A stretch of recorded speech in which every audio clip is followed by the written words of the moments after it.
Hello, and welcome to Letters Home, a story of a World War II B-17 pilot from Lowell, Michigan, in his own words. And he just so happens to be my grandpa.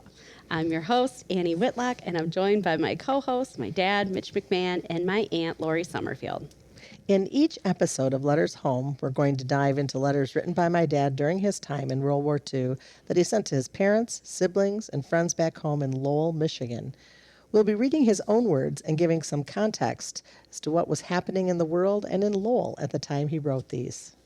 In this episode, Bruce plans a cross-country road trip for his parents to come visit him in Tulare. We also talk about Bruce's trip to Sequoia National Park, how he avoided card games, and we find out who Charlie and Colonel are. All right, before we get into it, as always, it's time for our corrections and additions segment. I found something that is maybe a correction, but probably more like an addition. We talked about blackout drills in a previous episode and how the coastal areas were more likely to practice blackout drills, which probably is true, but in early August 1942, Lowell did its own blackout drill. From 10 to 10:30 p.m. on August 12, 1942, the Ledger reported that the entire town went dark and traffic was at a, quote, standstill. So, in all accounts, it was successful. They said with a few exceptions. I don't know what that was about, but or with few exceptions. So we did have a blackout drill Good. in August. Found out about this as I was researching these later episodes. And I know a bunch of us have some things to add, including our regular guest, Dale Croft. He's here today. Welcome, Dale. I'm back back as always. again. Yeah. What do you want to add? We talked about the Parnell dinner last episode or whatever, and so living fairly close to St. Patrick's, I took a journey over there and talked to several people, and I found out that the first Parnell dinner was held in 1849 when farmers supplied chickens and other food for dinner to raise funds for their small parish. Okay. What at that time was, I think, around 22. So that's 175 years that this has been going on now. It's known as the St. Patrick's Festival now, but so chickens and potatoes and whatever was handy at the time started the whole ball game. Okay. And Bruce was sad to miss it in 1942, that's for sure. Dad, what do you have to add? I just have a shout out to listener Kelly Holst, who sent me a cool B-17 T-shirt he picked up at the air show. Ooh. We don't sell merchandise, but we certainly accept free stuff. And I have a Yes, correction from listener Dandy Hahn, who tells us Fred McMurray did not star in the movie Flubber. Oh. The name of the 1961 movie was The Absent-Minded Professor. Flubber was the magic concoction. McMurray did star in Son of Flubber in 1962. I was 10 years old and remember it well. Oh, okay. So that's fine. And Lori, what do you have to add for us? We got a round table of additions today. I looked back at listened back to a couple episodes, and where I incorrectly called Ann Miller, who was a dancer and an actress in the 1940s and the 1950s. That's who Dad has his picture with. I mistakenly said Anne Murray, and Anne Murray is a singer, and she won a Grammy in 1979. Canadian singer, yeah, sure. Canadian singer, and I mistakenly said her name, and she's not that old. So I think she's older now. She's born in 1945, but I still wanted to make sure that it was Ann Miller that my dad met and has the picture with. So our apologies to Fred McMurray and Anne Murray. There we go. There we go. We messed some things up. But that's great. And we've had a few things now as we're getting into these episodes. But this is great. So if listeners have corrections or additions for us, please comment, message us on Facebook, Instagram, or YouTube, or flag down my dad or Aunt Lori if you see them, or Dale, and we'll rectify it in a future episode. Notice I didn't say me there. I don't want to hear your corrections out in the city. Just send them in. We're going to start today with a letter from Monday, August 24th, 1942. And if you remember from our last episode, Bruce is now at Primary, which is the highly competitive flight training school at Rankin Field in Tulare, California. So in his own words, Aunt Lori, why don't you kick us off? Monday morning, dear folks. Well, today's my first month in this camp. It was 4 weeks ago today that I got in here. I guess that's right. It's hard to keep track of time now that I'm in the Army. Time, I'll admit, seems to fly in here, and yet it seems like years ago that I left home. They are washing quite a few students these days. To show you why you should never make those close friends with anyone in here, McCarthy was washed out last week, and that means they'll send him back to Santa Ana, and he'll be reclassified as a bombardier or navigator. It makes it kind of tough to have to say so long. McKay and I are really going to miss him. I received quite a letter from Charlie Saturday. Seems he's a bit worried about the draft. Told me he had a car out every week to keep it in shape. Sounds kind of funny having to drive it when every weekend I have to go take a taxi, first a taxi to Tulare and then a bus to wherever I go. There's a regulation which prohibits us from hitchhiking. We've been winking our eye at it, but before we had an open post Saturday, our CO gave us a talk about it. And I guess from now on, hitching won't be too easy to get away with. When you folks come out, you notice I said when, not if. You'll have to buy dry ice for cooling the inside of the car. Everyone out here has these air coolers that fasten on the window and drive with the windows closed. Well, I haven't much time, so I'll close. All my love, your loving son, Jay Bruce. I love the description of the early car air conditioners. Yeah. How Bruce had never seen one, apparently. Yeah. I drive with the AC on all year round, apparently. Yeah. And so who is Charlie? As he mentions, Charlie's worried about the draft, and he's taking Bruce's car out while he's gone. But I don't know who this is. Yeah, go ahead, Mitch. I'm not sure anymore. What do you mean? With the draft, would it be Uncle Charlie? Well, I would think so. Okay, I don't remember Uncle Charlie. Other people do, but I don't. But Well, it wouldn't be one of Grandpa's siblings, Bruce's siblings. No, it's a cousin, I believe. okay. I've So maybe maybe it does work out.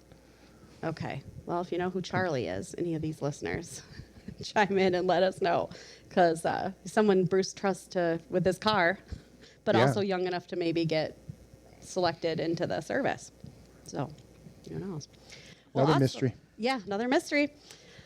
Around this time, Bruce makes a trip to Sequoia National Park and is blown away by how amazing it is. So, Dale, can you tell us anything about Sequoia National Park? You have these beautiful pictures in Yeah, well, it's a beautiful place. And in the- the letter, when Bruce talks about praying down in the woods in the forest, it's yeah.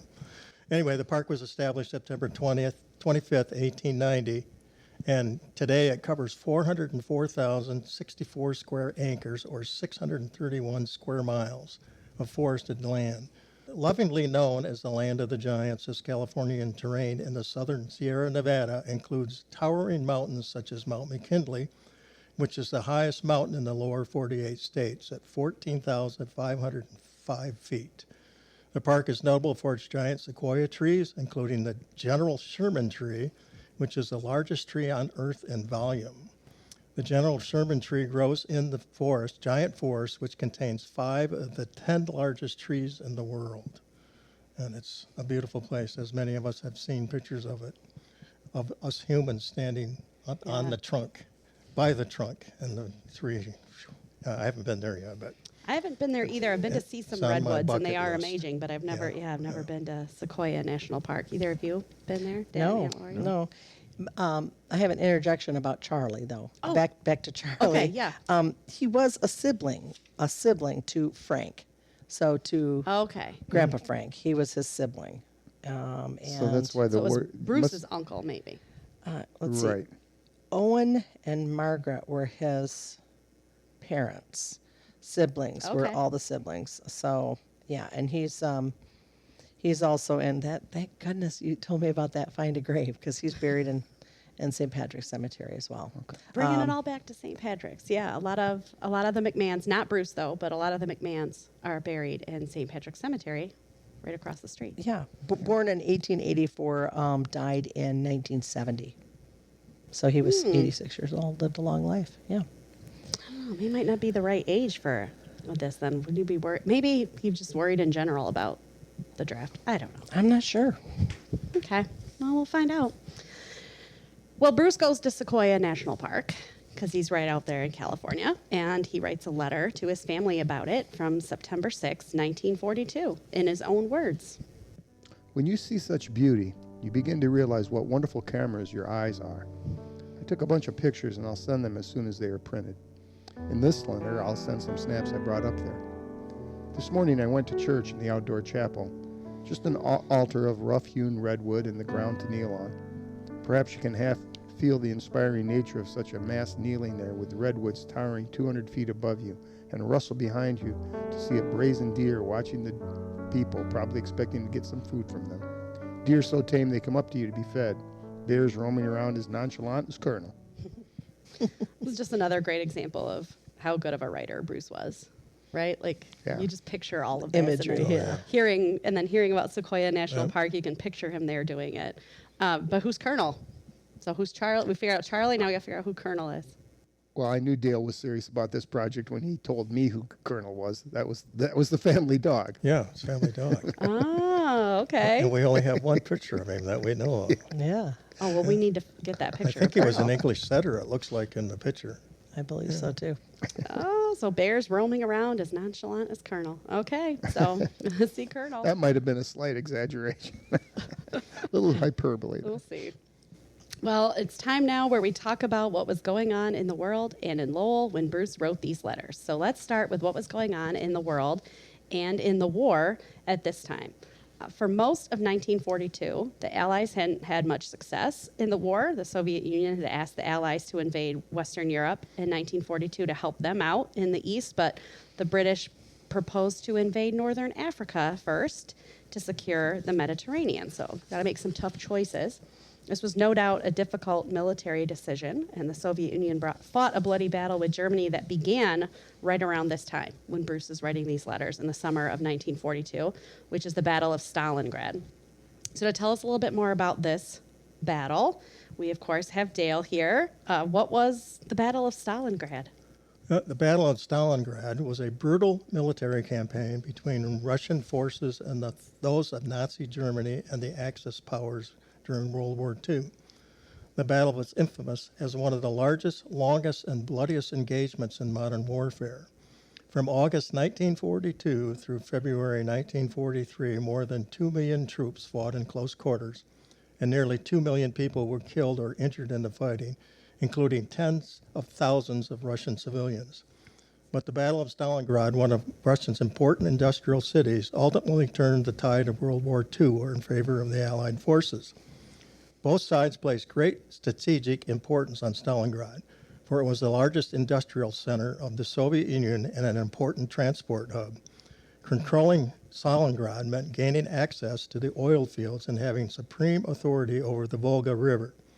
The city also holds significant symbolic importance because it bore the name of Joseph Stalin, the incumbent leader of the Soviet Union.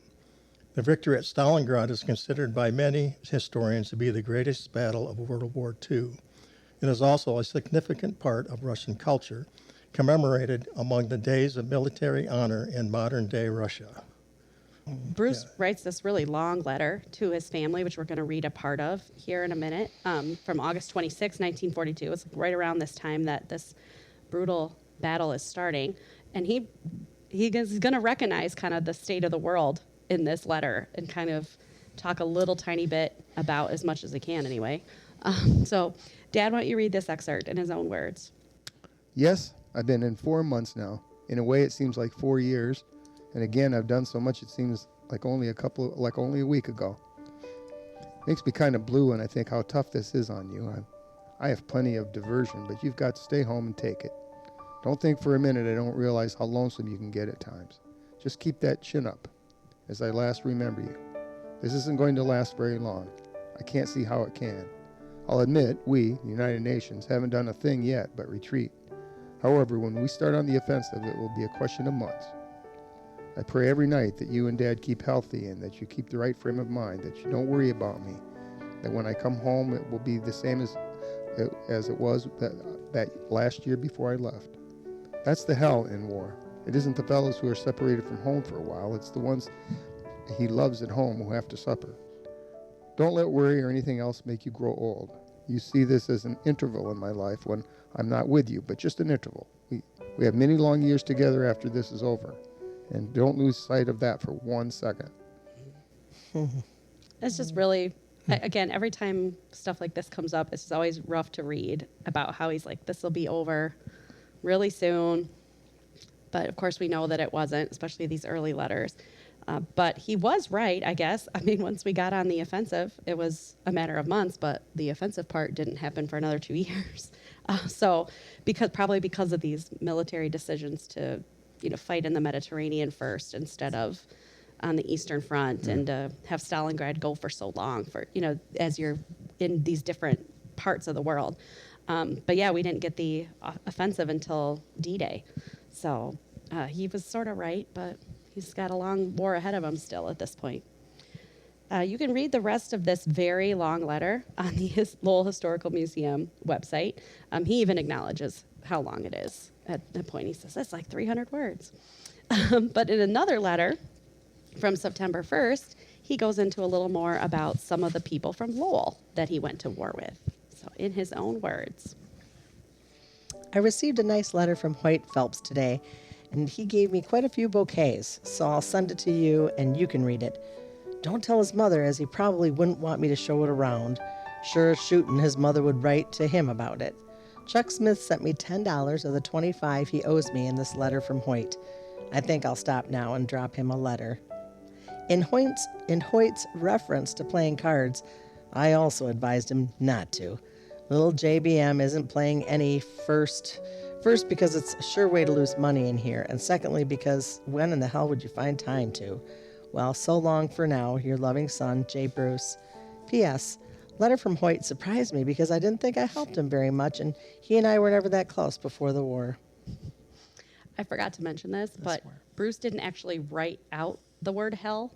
He just put H blank blank L. Oh. But I thought it would be weird to read it like that, so I wrote it out for you all. But Bruce was not going to write the word hell in a letter to his parents. It's funny because exactly what I thought when I was reading it in the script. I was like, wait a minute, really? Yeah. No, he did not want to write it out.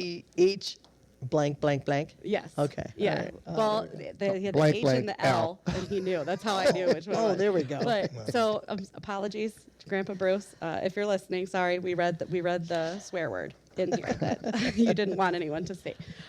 There's a lot in here though, in just this short little snippet, including Bruce's disdain for gambling on card games, which surprised me considering how much our family likes gambling on card games. Does this track with what you knew about him, or is this just like a war thing? Or he told me once that he played some and he lost some money. So I think he played once, lost some money, said that's it. That's why he says it's a good way to lose money, because he's speaking from experience. Okay. All right. Little JBM isn't playing any, he says. No, not anymore. He left that part out. He left out the part. Yeah, okay. I got beat up pretty bad, so I'm not playing that anymore. Okay. I think he told me that, but He also talks about Hoyt Phelps and how their relationship was closer during the war, right, than back home, which I thought was interesting. But I'm confused by this whole interchange with the bouquets, but I'm not. We've talked about the spiritual bouquets before, but I'm confused as to why Hoyt would send Bruce the bouquets, and then why would Bruce send them back to his family but say, don't tell Hoyt's mom?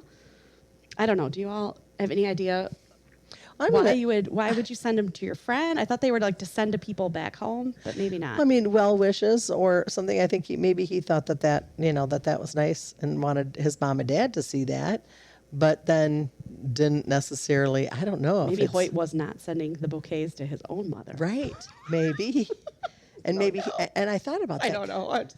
Yeah, I thought about that, best wishes, because I thought we talked about how Dad doesn't want his parents to know that he's in any danger or anything. So then just maybe well wishes, and maybe because Dad's, I kept thinking maybe, just so his parents could see that this gentleman was so nice about it. I don't know. I'd never even heard the term bouquets used that way before, but I looked it Have up. you? Oh. Like I the looked- spiritual bouquets. Oh, I looked it up. It's well wishes, or if you something sad happens or something good happens, or just best wishes. So I read that. So yeah.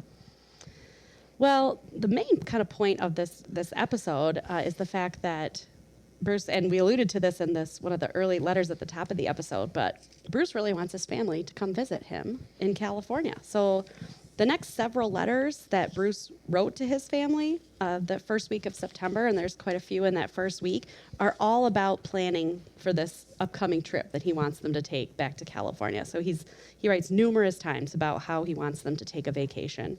So we're going to read excerpts from these letters as they try to plan this massive cross-country road trip by mail, which without internet, no cell phones, nothing, just letters back and forth.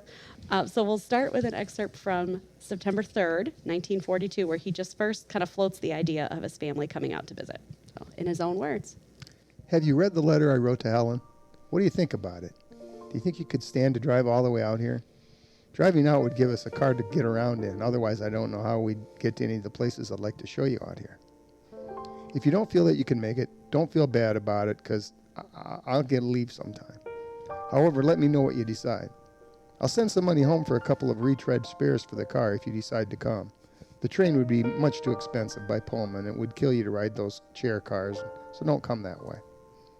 I don't know whether Dad could stand a vacation. After all the years he's gone without one, he probably wouldn't know how to act. If you decide to come, I'll have to let you know when the best time would be for me. At most of the camps, I'll be able to get out on Saturdays until Sunday night. We could arrange to have a Wednesday night, the only other time I can leave the post together, and then a weekend. All in all, you could drive out, stay a week, and then it wouldn't take over 3 weeks.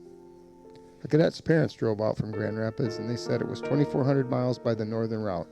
At 500 miles a day, you could make it in 5 days, or about 400 miles a day in a week.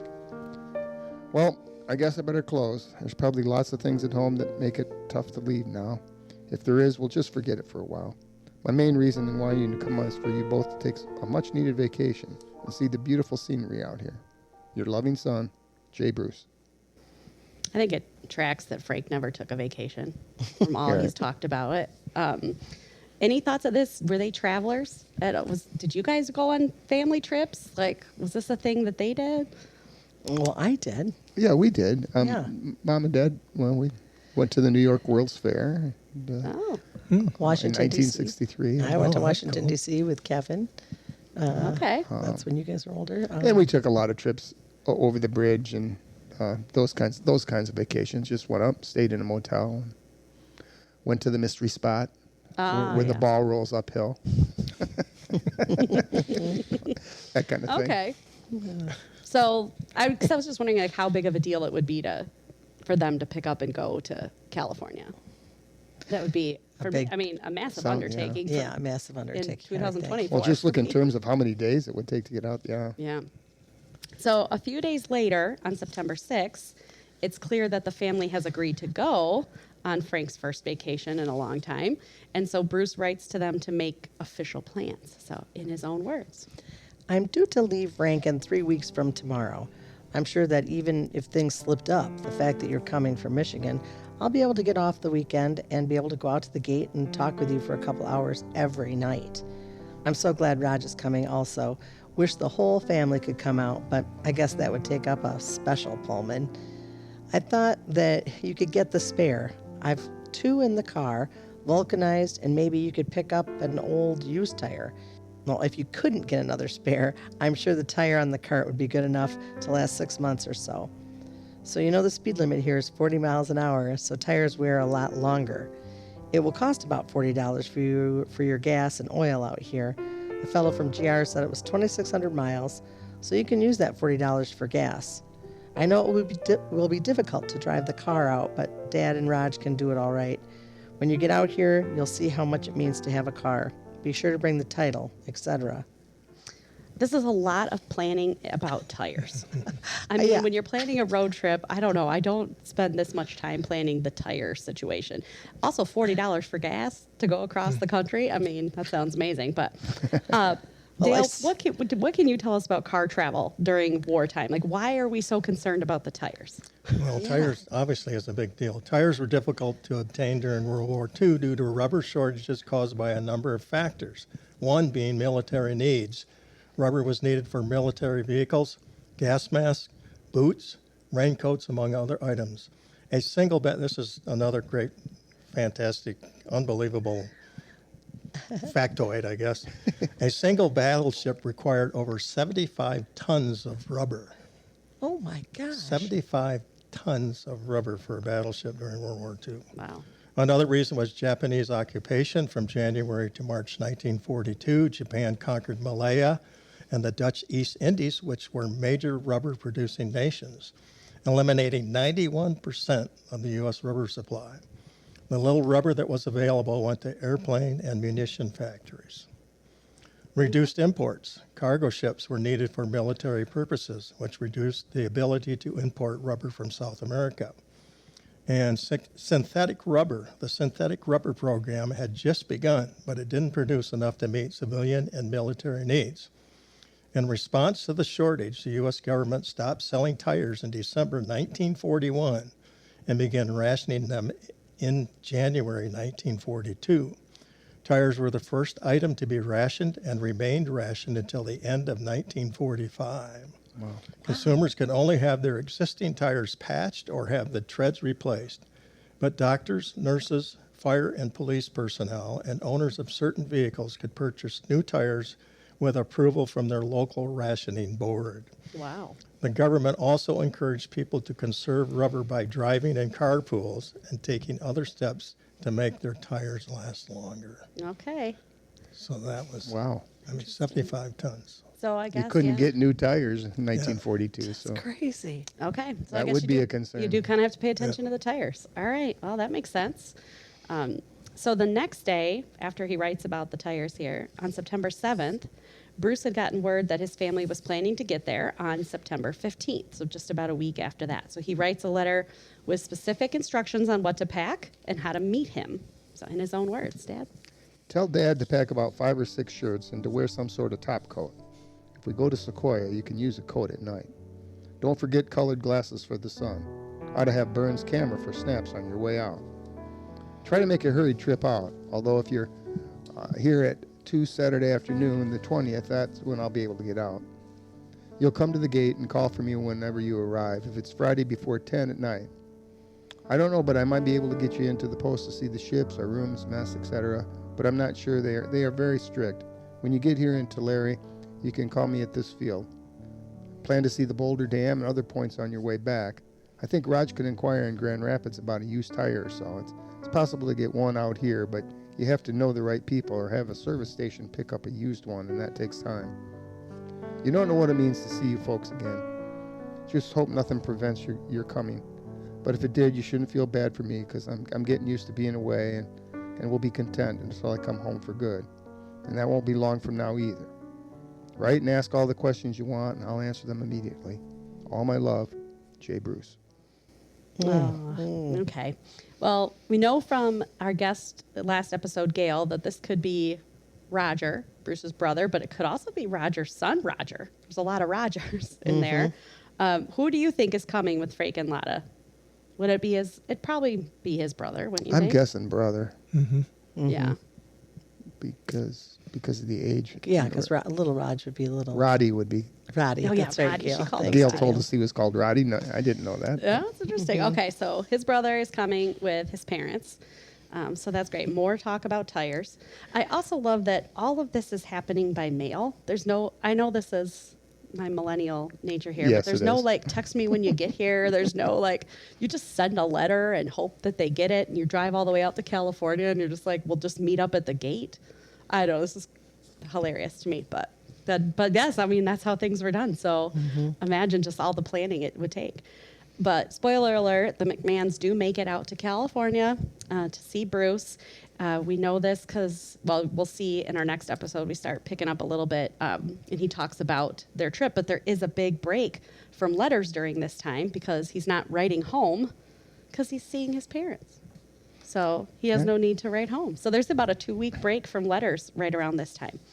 So our next episode will actually pick back up in early October when Bruce has already left Rankin and moved on to Merced Army Air Base. So thank Perfect. you all for listening to Letters Home. We hope you continue to listen as we go through Bruce's story. You can listen to Letters Home on Spotify, Apple Podcasts, or the Lowell Historical Museum website and YouTube channel. New episodes drop every Thursday. The Lowell Historical Museum has digitized versions of Bruce's letters so you can read them in full, along with primary sources for most of the people, places, and events we've talked about here today, plus more. We got to get that picture of Colonel. You can also follow the Lowell Historical Museum on Facebook and the Letters Home podcast on Instagram at Letters Home Lowell. Thank you to Roger McNaughton for our podcast music and to WRWW 92.3 FM for letting us record in their studio at Lowell High School every week. Tune in or stream WRWW at lowellradio.org. See you next time.